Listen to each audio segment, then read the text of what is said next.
I still search for you in crowds, in empty fields and soaring clouds, in city lights and passing cars, on winding roads and wishing stars. I wonder where you could be now. For years I've not said your name out loud, and longer since I called you mine.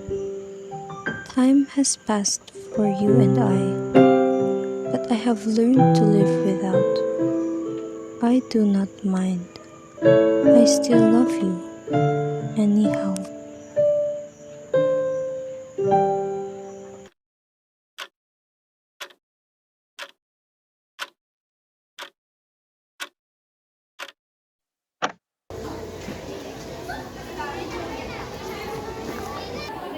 Monica, tara! Halika na, mag-practice na tayo. Ay, hindi na lang ako. Sumama? Ayaw mo sumama sa akin? Oo, pagod na ako. Ayaw ko kasi itong nahihiwan kami sa teacher. Okay, hintay ka naman na nila. Sige, okay, bye! Ever since then,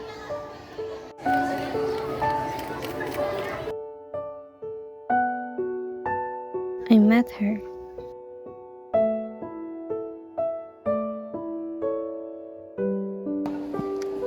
Ayaw mo ba akong katabi?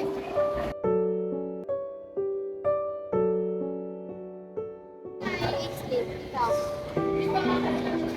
Everything changed.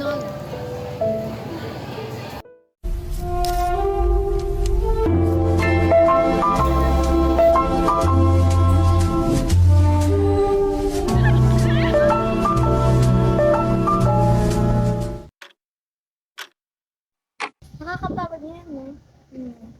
Ano pa ang meaning ng pangalan mo? Ang random mo naman. Ba't mo naman natanong yan? Gusto ko lang malaman.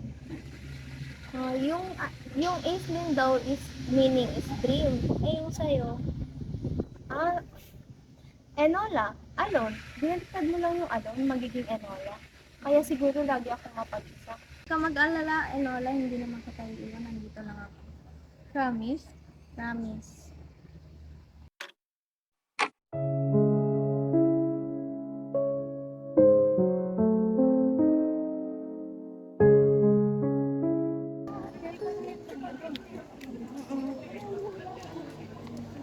Di ba kayo kayo? Baliw na ata! Ay, pamangkin ko, kapatid ko, baliw na. Sandali, puntahan ko lang si Aislinn. Bye-bye. Ano nangyari? Tinagpalit ka na ba? Hindi ako pinagpalit. Okay. Ay, wala may bibigyan.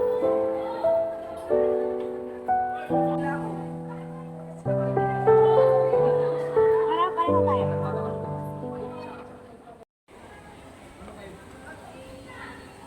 Wala. Saan ka pupunta? Doon lang. Pwede sumama? Ay, sandali, naiwan ko pala yung cellphone ko. Kukunin ko lang yung cellphone ko, Bye-bye.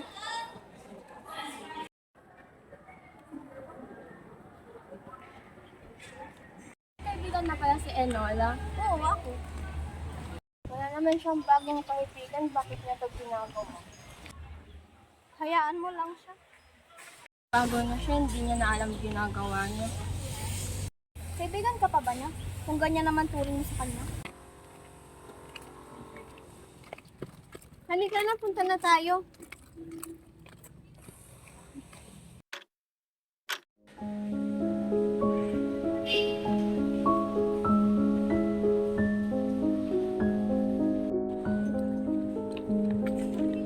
Mag-usap tayo.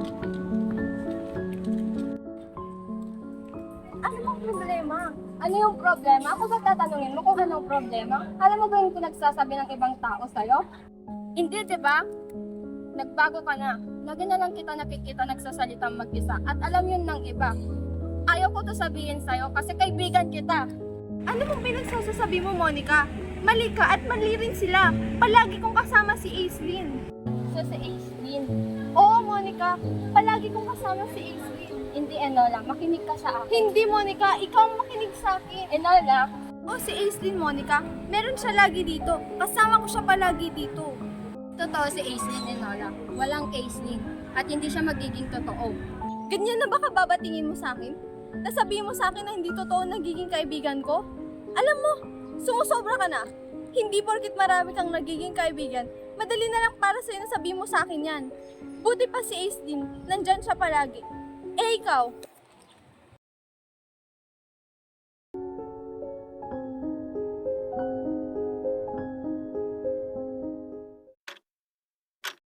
akalain mo ba naman yun? Ang kapal talaga ng mukha niyang sabihin sa akin yun. Ano bang problema niya? Ano bang problema niya sa'yo, Aislinn? Nakakainis pag hindi ko siya laging kasama, ganyan na siya lagi. Hindi ko lang alam, Aislinn, kung ano pa bang turing niya sa akin. Kung kaibigan ba talaga niya ako o insecure lang na gusto niya akong control niya. Enola, kalma ka lang. Alam ko nasasaktan ka sa mga sinabi niya. Nasasaktan talaga ako, Aislinn. Ikaw ba namang sabihin hindi ka totoo? Hindi ka ba magagalit? Hindi ka ba, wala ka bang sasabihin?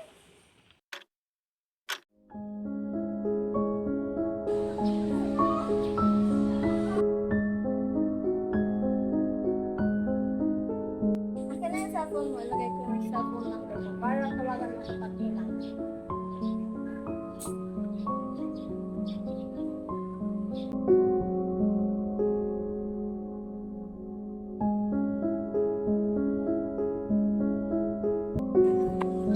Ano bang kailangan mo? Gusto talaga kita matulungan. And if kaya ko lang ibalik yung mga pinagsasabi ko last time, ibabalik ko yun. And I'm so sorry sa lahat ng ginawa. Importante ka kasi sa akin and tinulong na kitang kapatid. Importante? Sa buong buhay ko si Aislinn lang nagparamdam na importante ako. Masama bang magkaroon ng kaibigan na kasama kapag wala ka? Lahat na lang ba talaga? Lahat na lang gusto mong ilayo sa akin? Pinalaman dyan. Wala. Wala. Eh, sino naman gagawa sa akin to kung hindi ikaw lang? Pagod na ako, paulit-ulit na lang, Monica. Nala, akala mo ba ginusto ka siyang saktan? Alam kong nagkamali ako, but I never na nagsinungaling sa'yo. Sana maniwala ka naman sa akin. Bakit naman ako maniniwala sa'yo? Kasi ka matulungan, Enola. Try ko lahat ng tulong na gusto mo, Enola. Kaibigan kita, Enola.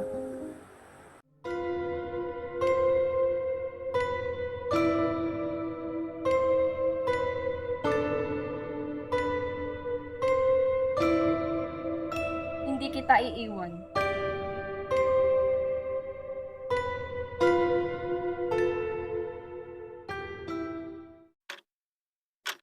And that day, I had my first consultation. So, from our session, I have observed that you have been experiencing difficulties mentally, especially with your anxiety.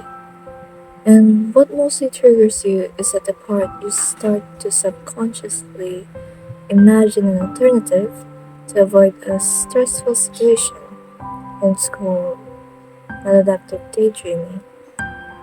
For now, I'll prescribe you with fluvoxamine to suppress it, and we will start our next session by the next 2 weeks and see if there are any changes. Kamusta consultation mo? Okay ka lang ba? Nakalimutan mo na ba siya?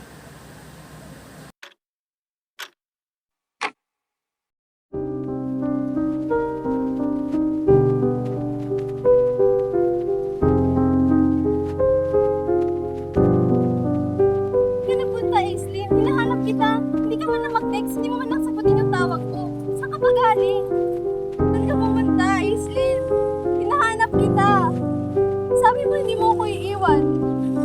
Sabi mo nandyan ka palagi. Bakit iniwan mo ako gaya nila? Bakit di ka nagsasalita? Sagutin mo ako, Aislinn. Sagutin mo ako.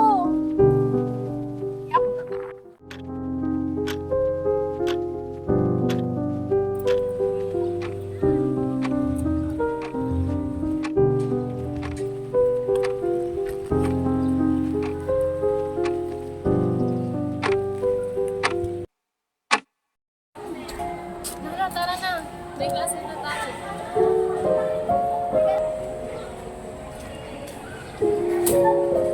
Yan.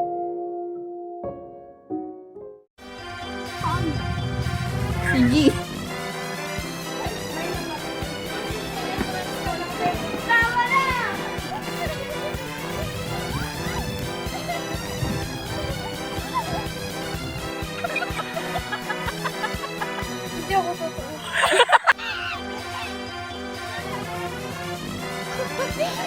Pinusin mo lang ang nangyayari. Hindi siya totoo. Wala siya dito.